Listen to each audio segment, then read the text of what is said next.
welcome to our video, Dynasty Buy Sells. Today we'll be looking at some hot takes, some consensus takes.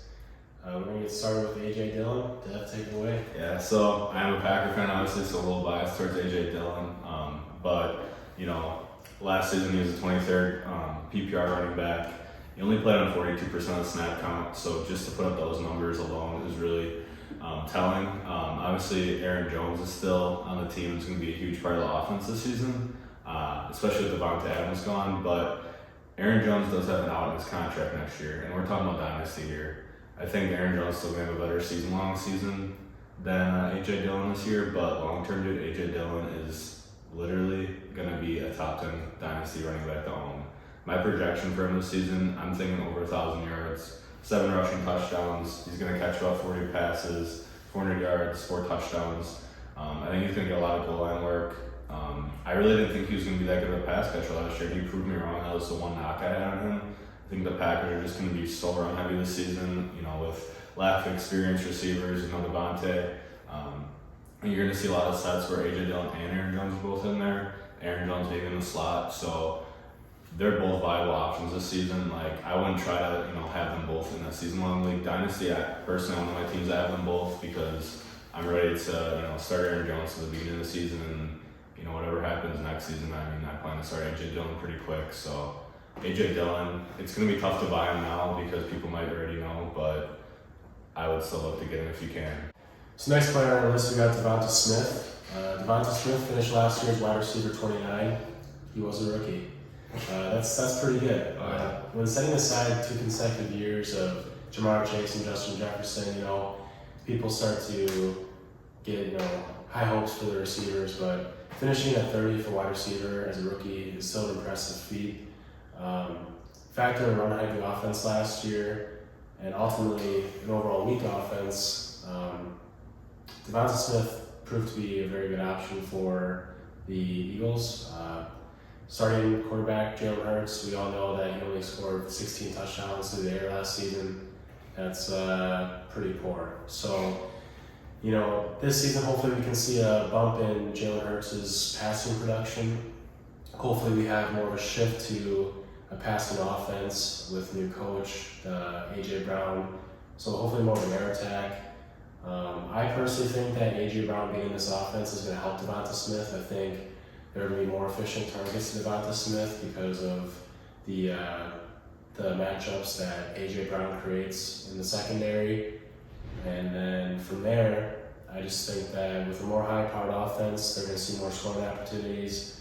So on a whole note, hopefully that helps the whole Eagles offense and inevitably helps Devonta Smith's fantasy output.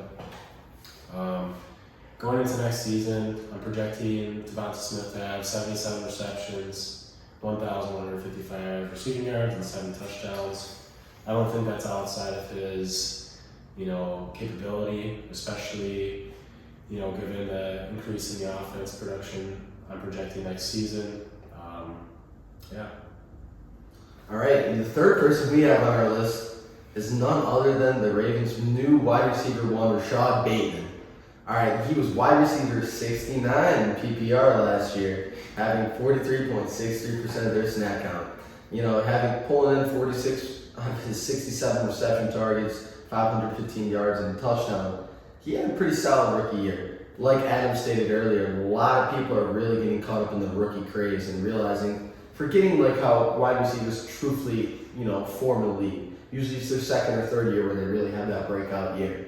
Not to mention that Marquise Brown decided to spread his wings and fly away over to Arizona. So he's on his way out. So now we got a new wide receiver one in town. He also had 7.69 yards per attempt last year, along with his 11.2 yards per carry and 16.4% target share. Now, as a rookie, that is more than solid. With a QB like Lamar Jackson, who likes to play running back half the time anyways, that is fantastic, right? We're going to see a huge jump. Marquise Brown leaving, along with a few others that I really could give a shit about leaving. Their numbers don't matter, but what do matter is the target share is wide open. Mark Andrews is going to definitely get an increase as well, but there's going to be a wideout on the end that people are forgetting about, and that's Rashod Bateman, who coming into the league could have easily put up similar numbers in similar situations as a Jamar Chase, a Jalen Waddle. And if he gets that similar target share, which I project he's going to get, now probably going to go from 43% of the snap count up to 70% this year, I see him being a top 25 PPR wide receiver minimum, easily. Probably going to pull in at least 95 receptions, if not more. I see him getting about 1,105 yards and 8 touchdowns. And that's being modest with those projections, okay? So Rashod Bateman, with his yards per carry, after he catches the ball, right? This man gets out in the open field, you're screwed. So at the end of the day, if you got the chance, take Rashod Bateman. Right now he's going in probably like the late 8 to 9 round range, and that is a fantastic spot to take him in your dynasty drafts. Let alone, even in your redraft leagues, he's going to be a league winner. Mark him down, get the sirens, making an alert. Rashod Bateman is going to win you your league. We'll see about that. I know you need that on your dynasty team for good, so we'll see with that. Next on our list for another dynasty buy is Mike Williams. Now, for last season, I wasn't the biggest Big Mike fan, to be honest with you. Thought he was more just a deep threat, a player that was athletic, but top 10 pick in the NFL draft years ago. I just didn't think he ever lived up to it.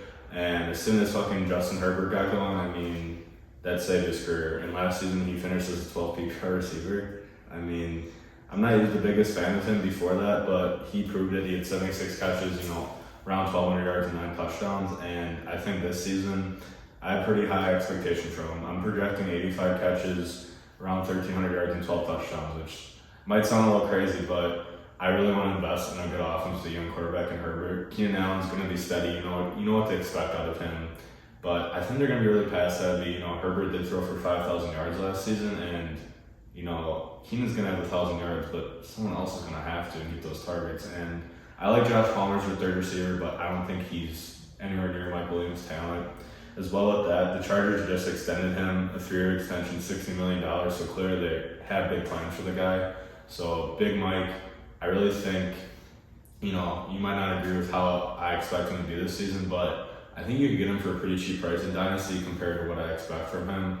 I think, we're going to be talking about him being a really solid, possibly receiver 2 for you in Dynasty PPR this year. Obviously, standard leagues will probably be a little more valuable. I don't mess with that shit on PPR only, but invest in Big Mike because you'll get some big rewards. PPR is the new era. If you're playing standard, grow the fuck up. Literally.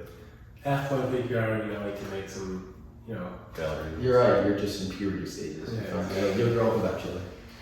Yeah, so next person on the list, we got Gabe Davis. He's 23 years old. I'm sure you guys have heard so much about him this offseason. The Gabe Davis train's real, and it's full steam ahead. For most of you, unfortunately, it might be too late to jump on the train, but if you can get a cheap ticket, take it. It might take you to a championship. So, to start rewind before Gabe Davis's historical playoff performance, his fantasy production was pretty dismal. I'll be honest, when I watched him play with Josh Allen, I was very impressed. His deep threat ability, his red zone capabilities, I think those were all there. Last year's stats, he was wide receiver 57 PPR, 48% snap count. That's not too great. Receiving, 35 receptions, 549 yards, and 6 touchdowns. Although with that, he had 15.7 yards per catch, and that was all done at an 11% target share. So this season, we got Emmanuel Sanders gone, we got Cole Beasley gone. Definitely going to open up the target share for Gabe Davis this upcoming season.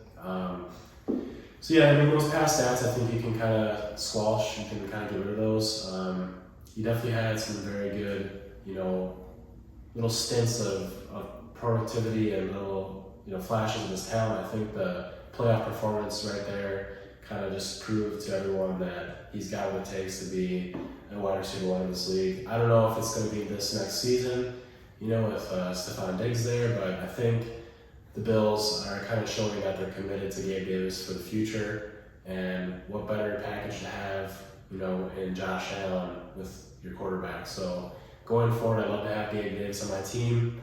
It's definitely worth an investment. I wouldn't overpay, but definitely worth the investment. Next year, I'm projecting him to be wide receiver 24 in PPR, with 68 receptions for 1,013 yards and 9 touchdowns. I mean, yeah, not to mention his playoff performance where I think the Bills kind of came into their own. Josh Allen came into his own, and Emmanuel Sanders kind of faded out, and there was a new star in Buffalo. So. Exactly. I mean, it was historic. 4 touchdowns in a playoff game. This never happened before, and this was all done by a second-year receiver. It's in the last name for sure. Oh, So definitely. The veterans are gone. It's time for them to shine. Exactly. I mean, I'm sure you guys are sick of hearing about all these wide receivers. We've only given you one running back. So what I'll do is I'll give you the future of fantasy football with one of the future running back ones for an entire league here. And it's pretty simple. It's Travis Etienne. All right. I can sit here and tell you all about his stats last year, and I'll tell you it's straight goose eggs across the board because he did not play. But with that, it's an ACL injury, ankles and such. I'm going to tell you a story instead of reading to you these stats, and the story goes like this. I've been a Jonathan Taylor fan since I saw him in person with this guy over here, the Man of Steel. And you know what happened? I said I was going to take him. Promised I would take him. No one would make me falter. Had Travis Etienne came out his junior year instead of staying with Trevor Lawrence, he not only would have been the first back off the board and drafted to the Kansas City Chiefs, without hesitation, without faltering, I would have drafted that guy 100 times out of 100 over running back, number 1 in Dynasty, Jonathan Taylor, last season. Dead serious. Now he's with Jacksonville, the worst team I think I've ever seen. So, listen, I don't even care. We're talking about Chicago Bears, and listen, man, I know my team sucks. That's why I play fantasy. So if there's someone to listen to, it's me. Listen. The biggest thing with Travis Etienne is chemistry, right? You want a backfield chemistry. He is with his college QB Trevor Lawrence. He made sure he was with him, and he said it best when he said, "Was there not a better year to miss than last year with the dumpster fire of Urban Meyer?" They're looking to get back on track. There's going to be plenty of targets out of the backfield. And if there's a wideout that can catch the football, it's Travis Etienne. He looks like Alvin Kamara on steroids. And I don't know if this guy's actually used steroids. So it's pretty impressive what he can do with the football. Not to mention, he can actually be a 3-down workhorse. He can get out there, and they are in desperate need of someone offensively to be a playmaker. And Travis Etienne fits that bill. You know, he has proven time and time again, it's just genuinely he needs that opportunity this upcoming year. And if you want to find a good deep sleeper in terms of a running back 1 where you're usually taking in round 1, 2, or 3, this guy might be falling 4 or 5. And if you get an opportunity to get a running back 1 in there, you're not only winning your league, you're dominating it and crushing your entire competition. So I'll go out of your way. This upcoming year, I put him as a minimum running back 11 in PPR. Minimum. And the only reason I have that is because there's so many respectable people around. Like there's about a good 13 running backs that are respectable that you have to give their respect. And at the end of the day, he did not play last year. So it's hard to put him higher. But this is my tentative and conservative projections for Travis Etienne, which include a rushing of 1,150 yards, 8 touchdowns, and receptions of 38, 375 yards, and 5 touchdowns. That should put him around just outside the top 10, if not breaking the top 10, depending on the season. And that is tentative. That's not knowing what the Jacksonville offense is going to completely entail with a new coach and still a young quarterback in Trevor Lawrence. At the end of the day, it'll probably be more. So if you want to win your fantasy football league, it's pretty simple. Go out of your way to draft some of these guys we just talked about. It's pretty simple. Heck, if you get all, 6 of them, you're looking pretty good. Good stuff. Next up, we got Kenneth Gainwell. He's an honorable mention here, dark horse. I'm going to say right off the gates, I don't expect him to be a running back number 1. Maybe probably not even running back number 2.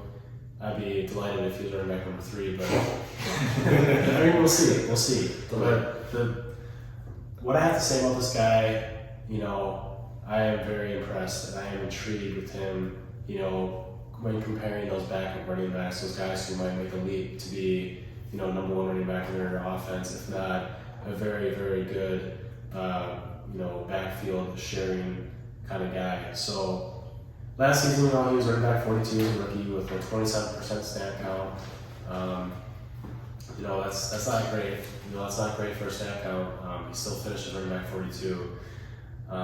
Rushing yards, he had 291 yards, 5 touchdowns, 4.3 yards per carry. And then he had 33 receptions for 253 yards and 1 touchdown.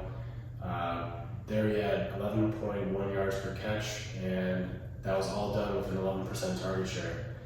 To be specific, that target share ranked number 16 across the NFL as a backup running back. That is very impressive. Taking that all into account, we can see that Gainwell is a very efficient running back. Going forward into the next season with all the questions surrounding Miles Sanders, not scoring a single touchdown last year, what does that have to say about the coaches and trusting him at the goal line? I think Miles Sanders can still get the job done on the goal line, but you've got to wonder, what's going on, behind the scenes with that team and that running backfield there. Miles Sanders is dog water. You can just say he is dog water. He should be fed to all the real dogs in the league because he's terrible. And I'm not afraid to say that. He did say in an interview recently too that he's like, don't draft me in fantasy. Yeah. Listen, he told you why would you take him? He's coming up on this is a contract year. I don't see the Eagles re-signing him for a lot, if anything. They might let him walk and just run with Kenneth Gainwell going forward. So that's where long term I can see Kenneth Gainwell being a very good option. He's not your stereotypical back. He's like 5'8", 5'9", 200 pounds. So he's a little bit on the smaller side, but man, does he get the job done. And now, I've already talked about this Eagles offense.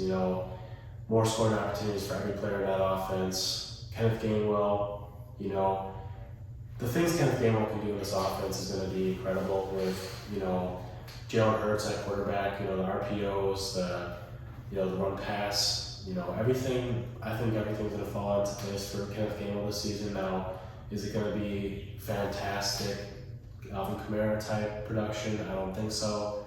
But definitely this year I see a step up out of Kenneth Gainwell, and taking into future seasons I see him being, possible starter in your lineup. So definitely buy him low now. I know a lot of people are looking good into him right now. He's getting drafted around the 52 spot on Sleeper. I think that's atrocious, personally, being drafted over certain players who we've seen time and time again can't get the job done. This guy's had 1 year. He got the job done when he had the opportunity. He did. So take that into account. So this next season, I project him to be running back 29. I don't think that's egregious. I'm going to project 495 yards rushing with 3 touchdowns. And then I'm going to project a little bit more load from the receiving side with 44 receptions for 330 yards and 3 touchdowns. From here, we're going to transition to our sells. Devin can start that off with Antonio Gibson. Yeah, so these are guys you want to try to trade and get as much value as you can before it's too late. And to be honest with this fucking guy, it might be. Antonio Gibson, his runs are great. He's been a very solid RB2 his first 2 seasons in the league, I'm not going to lie. And he had a little RB1 upside. When he came out, I did like the guy, but I think it's coming to a damn end. And, it's true. The lack of committing, this Washington Commanders now, my football team, the lack of them committing to the guy is all you need to know. They drafted Brian Robinson this season out of Alabama in the draft in the 3rd or 4th round, and he's pretty talented running back. Most running backs from Alabama are, and the head coach Ron Rivera said they're looking to use Gibson and him as a D'Angelo Williams, Jonathan Stewart type role, which doesn't really rub me the right way because Gibson was really only good last year because he was using that goal line work so much, and if he's getting those cut in half, what are we looking at? Half the production. Exactly. And I just would try to look to trade him as best you can. It's going to be tough to probably get a great amount of value, but there are some idiots out there that, are going to just think, he's been good RB 12 and 13 last year, he'll be good for me. No, he won't be. I'm telling you. It's going to ruin your team if you keep this guy in your starting lineup. One of our best best league mates in our league has put him on the trade block for a reason. And there's a reason none of us three have been touching him because we're not fucking stupid. So Gibson. They re-signed JD, didn't they? They re-signed JD McKissick. You know, another Another receiving receiver, back. sorry. You know, Gibson is known to be a pretty good pass catcher. He was a receiver in college. He went to the same college as Gainwell in Memphis, and I just don't want him. Like, he also led the NFL in fumbles too. So if his production's going in half, there's a good chance he gets more damn fumbles this year. And if Robinson, when he gets his touches, is good, and JD's doing what he's doing in the fucking receiving work, there's just a good chance he's gonna get cut pretty quickly. And they don't have a high draft capital in this guy. I think they took him like the 4th round, so they got nothing that owes him. So Gibson, see you later, baby. Literally, if you guys see a running back that you were questioning, look at where they were taken. If they were taken outside the top 100 to 110 picks, you have to look in the mirror and realize that at the end of the day, there is zero commitment to them. That draft pick was honestly nothing to the team. And if they have an opportunity at someone else, or they just feel it's not fitting the bill completely what their identity wants to be, it's going to be gone. So there's absolutely no reason for you to hold on to them and hold tight and hold dear to your heart, because it's just at the end of the day, it's not going to work out. Okay? And have there been injury concerns with him too? I can't. So Gibson has had some knee issues yet. I was gonna say he's definitely had some weird injuries like here and there, kind of keeping him out of games. So He's spotty. He's unpredictable. In those games last year, not only did he obviously didn't play, but JD McKissick just shined. You know, so they know that if they gave all the snaps to JD, they'd be fine. And now they got Brian Robinson. If Brian Robinson produces, Antonio Gibson might be out of a job. So. Yep. Next player on the list is James Conner. James Conner was running back 5 last year. You know, I put him on the sells because I think, you know, last year he had a really good season touchdown wise. Not saying he's a bad running back, but you know, if you're trying to get top value, I think he's a guy you want to get rid of now. Really depends on your situation. I mean, if you can get a good package for James Conner and replace him with a back that has upside to maybe finish like between running back 10 to 20 last year, might be worth it. But otherwise, you know, if you're trying to win a championship, you know, he might be worth keeping for the next couple of years because I still see him being used heavily on the goal line in this offense. Specifically last year, he had 15 rushing touchdowns and 3 receiving touchdowns. That's incredible. Did not expect that out of James Conner considering his shaky history. So yeah, I mean, going forward, you know, if you want to keep him, you know, he'll still get the job done. He'll still probably be at the very least, you know, when you're running back 2 slot. But if you can get rid of him now for a good price, I'd definitely consider it. For sure, and like I'm a person in our league that has James Conner, and at the end of the day, it's situational. Like, do I think I'm in a position to win this year? I think I have a chance, that's for sure. I'm definitely one of the teams. We're a pretty competitive league, but do I think he's going to get 15 touchdowns this year? Heck no. And so for him to put up running back 5 numbers, he's going to need 15 touchdowns, and he's at a point where I could try to sell him as high as I could possibly think. I've shopped him around the league. At the end of the day, if you're not getting the value for him, hold on to him. Just at least get the points that he's going to produce that year. But I would not hold on to him longer than this season. And this season, he's at peak value. He's never going to be higher than he is right now. And when it comes down to, you know, fantasy football, sometimes you got to get the best value out of your players. Once they peak, you let them go. So, James Conner, I tried saying see ya, but no one wants to take him, man. I don't know.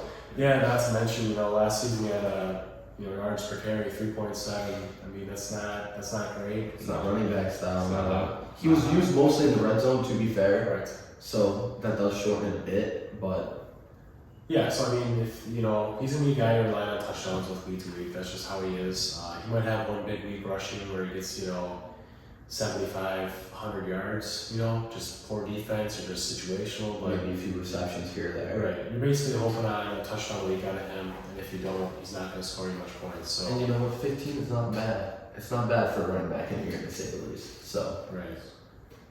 the next on the list is pretty simple. It's Tyler Lockett. I mean, why has he been good the last couple of years? Why has Tyler Lockett been good? Other than the fact that he's a pretty solid wide receiver. I'm not looking at Tyler Lockett going, this guy might be one of the best wide receivers I've ever seen. But I'm looking at him like he's a pretty solid receiver. So, what has made him good? It's pretty simple. The first half of the season, Russell Wilson. That's right. Because Russell Wilson in the first half of the season looks like he's going to be MVP every single season. And then for some strange reason, I don't know if he's just afraid of the cold and it starts getting chilly. I don't know. He played at Wisconsin. You think he would have figured it out. But he just starts not being as good of a quarterback, to say the least. Either way, Tyler Lockett last year still squeaked out a nice top 15 PPR wide receiver stat line, getting 84% of the snap count. Do I see the snap count going down? No. Heck, do I see his targets going down? Maybe a little bit, because he might not pass the ball as much, but probably not, to be honest with you. He had 73 receptions and 170 targets. So why would you think? Pretty simple. It's Drew Lock playing quarterback for him, okay? Do you think about this last season? Did anybody go, oh, there's a stellar wide receiver week for a Denver Bronco? No. And you know why? It had nothing to do with coaching and nothing to do with it had to do with Drew Lock throwing the football, okay? I love the guy to death. There is zero confidence from the organization both ways, last season and this season, in their quarterback to throw the deep ball. And if they do throw the deep ball, you really think they're targeting Tyler Lockett? No, they're going to the big man on campus, DK Metcalf.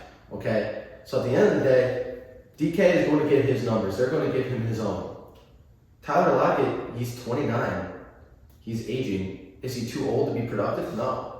Heck, if I'm Seattle, I'd trade him. Mm-hmm. But guess what? He's still a Seahawk. And while he's still a Seahawk, I'm getting that dude's ass off my team. It's pretty simple.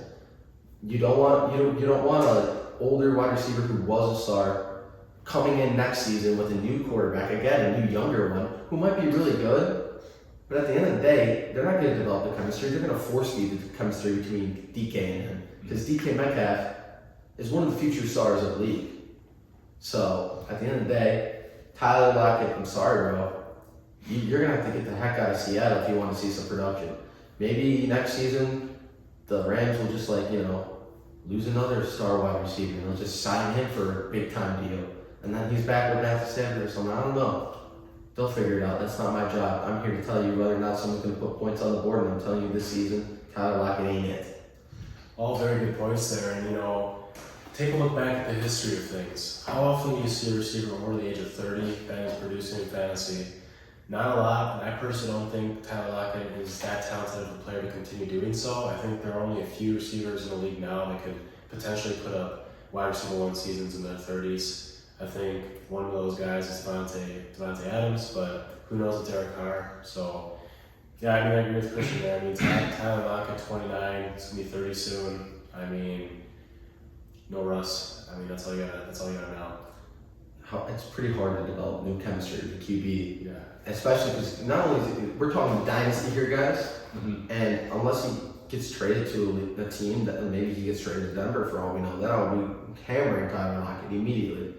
But I don't see that trade happening. So, and then on top of that, maybe he develops, develops a relationship with Drew Lock, and then Seattle drafts quarterback next year, and then it's starting over again. So there's that, and then if he goes, I don't know when his contract's up, but if it's up anytime soon, you gotta wonder how many guys that old in free agency make a difference. I don't know. Right? He's going to have to go to a veteran QB. He's not a young QB kind of guy. No. So I think throwing him in a trade to upgrade receiver position dynasty would be good. Let's say he goes to Packers. I think I like him a lot more. But like Adam was saying, a lot of 30-year-olds that actually produce are Hall of Fame level players. And Lockett, I don't think so. Exactly. Pretty much, that's all you got to say about that. All right. So moving on to our next sell. Get this guy off your team now before it's too late. It's off-brand Devonta Adams. It's Diontae Johnson. Diontae Johnson, I'm not going to lie, he was really good last year. Receiver 8, pretty good. But Big Ben is gone. And those targets are going to be gone. And we got Christian's old favorite player from the Bears, Mitch Trubisky. I don't know, I think he's my old favorite player. Still is favorite player, Trubisky. And we got Kenny the no-slide Pickett from Pittsburgh. I think Deontay's a talented motherfucker. But I just don't want to invest in this guy. Again, the same guy who was trying to trade Gibson is trying to trade Diontae. That's weird. Yeah, maybe because we know something's up with the guy. His contract's up after the season, and I don't think Pittsburgh's going to commit to him. They drafted NFL young boy George Pickens, who's going to be absolute beast. He's going to be really good or terrible. We'll find out soon. And they drafted Calvin Austin, who I don't know will be that good, but Pittsburgh has a good pedigree of drafting receivers. And they still have Chase Claypool. I know Juju's gone, but that's a different story for another time. But I just would try to get rid of him because I still think his value is probably pretty high. And if you're trying to get maybe like a younger receiver and just some like picks and stuff, I would trade Diontae as much as you can. He had a really good pedigree with Big Ben, and Big Ben's gone. So I would just try to get rid of him. He's a talented guy, and I'm not saying, like, let's say he signs like with a really good offense next year. Yeah, I'm going to be more interested in him. But right now, his ceiling, his value is pretty high, I would say still, because I don't think a lot of people are realizing that he's not going to get 169 targets. If he does, that will shock the fuck. Do you think they throw the football that much? No, I don't. Not on QB? No, we don't know who his quarterback is. Mitch likes to run too. Pickett might, have a better, chemistry with Pickens right away or Claypool. So we don't know. It's a lot of uncertainty. I don't want to invest in trade this guy for. If they have a top 3 wide receiver in their entire league on their team in Chase Claypool, apparently that's what he's claiming to be. I don't know. If that's your opinion, I can tell you that's sure as heck he ain't top 3 on his own team. But I'll tell you this, Diontae, love the guy, really do. Between the lines, he's great. But if there's one thing I've noticed in Pittsburgh, all right, especially Mike Tomlin, is that you can just slide one receiver in and slide one right out, like that. Chase Claypool, you're dog water, okay? So you're not top 3. We're not talking about you for a reason. No one's gonna buy you, no one's gonna sell you. Moving on. Diontae Johnson he is that guy. He's got a route running talent and he can make plays, but at the end of the day, I lived and died by Mitch Trubisky for way too long. And if he starts this season, I promise you one thing, that ball will be getting thrown to the tight end. And Najee Harris. Yeah. And they have a crap offensive line right now. It's a little improved, but it is still not good. So now they rotate in to Kenny Pickett, right? Because they're going to blame it on the QB. Again, it's going to be Mitch's fault. Don't get me wrong, Diontae, he's a good player. I just think his value is still pretty high. And you wanna sell guys before it's too late. And this time next year might be too late. So yeah, totally agree. I mean, Najee's at work, horse back. He's got fresh legs. I mean, he's Derrick Henry with the pass catching exactly. abilities. And like Christian said, Pat Freiermuth, dude. Watch out, guys. Any young quarterback with a good tight end, they're going to tight end. It's such an easy pass for them. It's always right on the side of the field. George Pickens, if he starts commanding red zone targets, like I think he probably will, considering his size, that might limit Diontae Johnson scoring upside as well. So just things to look out for. Yeah, I mean, all I gotta say about George Pickens is this. It's pretty simple. You saw him on draft night. Everyone has. There is 2 outcomes. He's either going to be the worst receiver the NFL has ever seen, or this guy's he's built different. Like the next AB, baby. He looks like he's just one crazy ass motherfucker that does not give a shit about anything, and he's gonna catch the football over you and then fucking tell you right after. So I watch out for George Pickens. Good stuff. Next up, we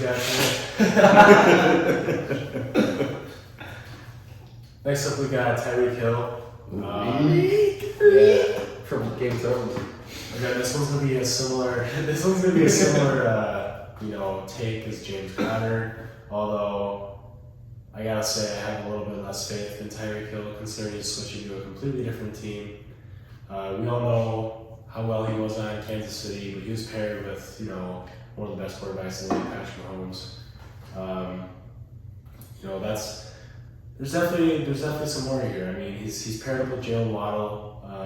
I'm not so sure they're going to complement each other so well, considering they're basically the same receiver. I mean, that could be really good, or I think it might be bad. I think at the end of the day, I can say that the Tyreek Hill and Travis Kelce matching was a much better, give or take than Jalen Waddle would be. Especially that first round of the playoffs, right? Yeah, seriously. Against you. But we're walking into a situation where there's gonna be a new head coach. We don't know how that offense is going to react from that. We got Tua. I'm not high on Tua. He's definitely not as good as Patrick Mahomes. Sorry, Tyreek. He's definitely not more. Wait, you don't think he's as good as Patrick Mahomes? No. Hot take, guys. I'm telling you, we're having hot takes here. It's more accurate. Listen, Shakira, you're a liar. Because guess what? Tua's hips do lie. All right. Damn. So That's a hard one. Yeah. So I don't know. Stepping into a less powerful offense, less scoring opportunities. They're definitely gonna have to work more for yards, I think. I think he'll still produce. I think he still might be fringe wide receiver 1 this year. I think he still has that type of capability, but his stock is definitely trending down, and this might be one of those where it's not coming back up. So definitely try to get a good package for him. If you can, ride with him. Hopefully he produces for you, and use him to extinction. So. yeah, pretty much. Like I said, like we kind of said with James Conner, you really gotta look at the value. He's beyond his peak value at this point because he's on a new team. But coming to the assessment at the end of the year, how would you have known he was just going to randomly be traded? Contractually, maybe, but I don't think that anybody foresaw that happening. So definitely go out of your way, try to trade him, get some good value out of him. I traded him when he was at minimal value, and we're something like to back for 2 years. We're not a group of people without trial and error. We've all made mistakes. Some of us more than others. All right. So listen, we're telling you from the bottom of our heart, we want to help you guys. Let me help you. Get rid of Tyreek Hill. You have a chance. Yeah. And not to mention just one other thing. All that taken into account, just kind of put that to the side for now. The dude's 28, and he makes most of his plays off of his speed. We know that players start to decline, physically going into their 30s. So he might have a couple more years as a speedster, but, comparing to a player like Devonta Adams again, who really, makes a lot of plays off of his IQ, his route running, his just overall knowledge of what to do on the field, knowing his defender, knowing his quarterback, knowing his route. just say dominance. It's just overall dominance, catching the ball. The man has mitts. Everything he just grabs at this age. Just keep that in consideration for Tyreek Hill going forward. Sounds like you're a little sad. You missed Devontae a little bit. I do. It's gonna be rough with this Don't year. blame you. Listen, I'm bro, still crying about it. So I'll tell you one thing though. One person I won't be missing is this next person we're going to talk about, and that's starting running back for the Los Angeles Rams. It's pretty simple. Cam Akers is getting taken extremely high in leagues, which means he has value. There are some believers in him over here. The reason that I don't believe in him is quite simple. All right, I could go over his stats from last year. They're shit. He's running back 129 because he played one game. I could go over his awful playoff performance. But at the end of the day, not only is it's not just like the whole running back committee going on with Sean McVay. It's not just that they have a lot of mouths to feed on that offense. I don't really care about that. You can still get some production, right? No. The real reason that you need to get rid of Cam Akers is quite simple. Can you tell me a running back? Can you name a running back that has come back from an Achilles tear? No. And you know what? At the end of the day, that is an injury that is a lot harder to come back from, a lot harder to rehab, a lot harder to gain that speed back because it's in your ankle. You're losing a lot of lateral quickness. You're losing a lot of the patience, being able to explode out of your steps. Your first step is slower, and the rehab. Although ACLs were used, it's new ACL. ACLs used to be detrimental. Now it doesn't matter. Personally, in fantasy, you try to get ahead of people, and you try to be first to find someone. When it comes to the running back position, I'm not trying, and I'm going out of my way to search and spend my second, third. I don't think he's dropping the fourth. So it's my second or third round draft pick, maybe early fourth, on the first ever running back to come back from an Achilles injury. It's pretty simple. You got to think about your value at that position. Now, if Cam Akers starts dropping in your drafts to around 6, 7, heck, maybe even late 5, if you can get a good deal for him, take the risk. That's how you win fantasy football. That's what he did. That's what, and I think that's fair. But I'm not searching and going out of my way to get the first person ever to come back from an Achilles tear and be elite and be a running back one. And that's what everyone thinks that it's going to be, and that is just not going to happen. So, yeah, I mean, the guys getting taken like right around like Travis Etienne, Dobbins, like, I mean, David Montgomery's still out there around the time he's out there. It's like there's plenty of other guys I'd rather have on my team than Cam Akers at that draft spot. right, and that's the biggest point is we're telling you to sell him because his value is high. And like we said, you want to find value in your players. And if you can get more points into that bucket week to week from a trade, maybe from a future draft pick, you could maybe trade Cam Akers, go out there, get a Travis Etienne, get a David Montgomery, guys that you know are going to get touches. Etienne coming back from an ACL injury, which is a lot more recoverable and manageable from the NFL standpoint nowadays. People coming back think nothing ever happened. Dave Montgomery, who is going to be a workhorse for Chicago and has the easiest running back schedule out of everybody in the NFL right now. So that is something to consider when it comes to Cam Akers. Yeah, that's like Etienne there. Or did you say Montgomery has the easiest. I don't know what the ACL is at Dobbins, you mean? No, Etienne. Etienne had something. Oh, back in college. Yeah. Gotcha. Well, I know Christian's telling him to sell Cam Akers. I'll do my little quick analysis why I should, because we're doing a little hot take. I know hot take.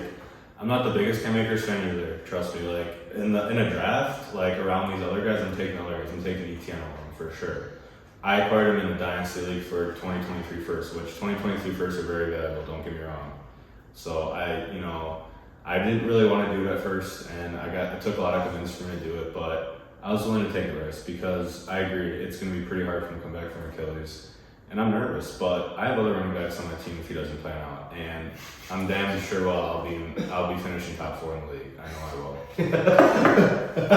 I know I will. So my first is still going to be whatever. It's not going to kill me. I end up with the first pick in the draft every year with making the top 3 in the league, so I don't know what it's going to work out. So I just Really think good at that first spot too, right? we'll find out. We'll find out my second try at it, but. That's it. I'll just bring, so Akers, I mean, everything Christian said I agree with, but I'm willing to take a risk because, McVay does do running back by committee, but he's also done a workhorse, and how'd that work out? Todd Gurley.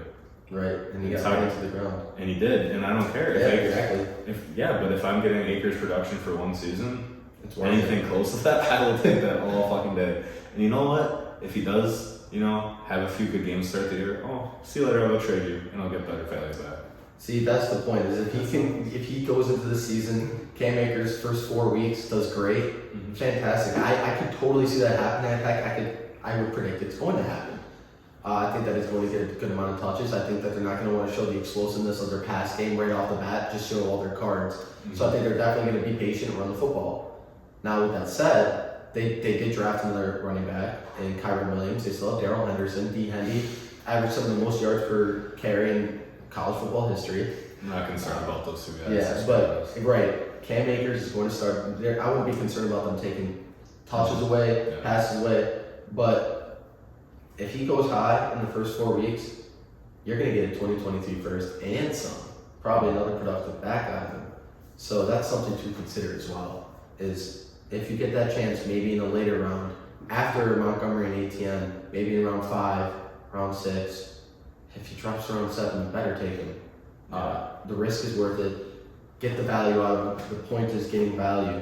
And Cam Akers is going to produce some type of value at some point. Yeah. You just got to maximize. Probably won't be for a while. It could just be a few weeks, and like start the year.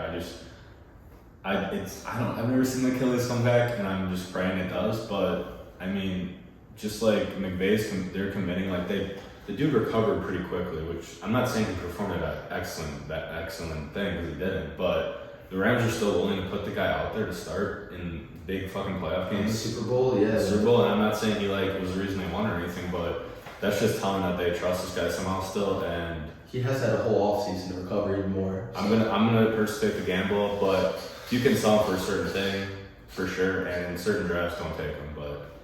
Cam Akers is a tricky guy because it's like there's people like me that are pretty high and there's people that are really low, and it's hit or miss, and we're gonna find out this season what happens. Watch some tape and make a decision for yourself. Yeah. That's what we find when we can't figure something out. Watch some tape and see if there's something that separates this person from someone you might want more. If you can't find it, you probably shouldn't be buying them.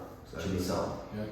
Yeah. And fantasy is all game of prices. Some people they got their car on the lot. listing it low, and if you want to go take it, turn around, flip it for a good price, do it. But definitely don't be overpaying on a car that's got over 100,000 miles on it, and is old. So The engine might not ever be repaired. Yeah. The dude is still might. very young too, so. yeah, I mean, For all you know, it might be a 1969 Corvette Stingray. Exactly. And you just repaired the engine, and now it's running like a beauty. But it also could just be, an old 1975 Toyota Camry. If you're really gonna take a risk, take a risk. Yeah. If you're too nervous about it, then don't fucking do it. It's plain and simple, what I would say. Yeah. Alright, well, thanks guys for tuning into this video. Be sure to drop a like, put some stuff in the comments, show some love. If there's anyone you want to hear us talk about, any questions, anything like that, we'll be answering. Make sure you watch out for Cover 3 Media.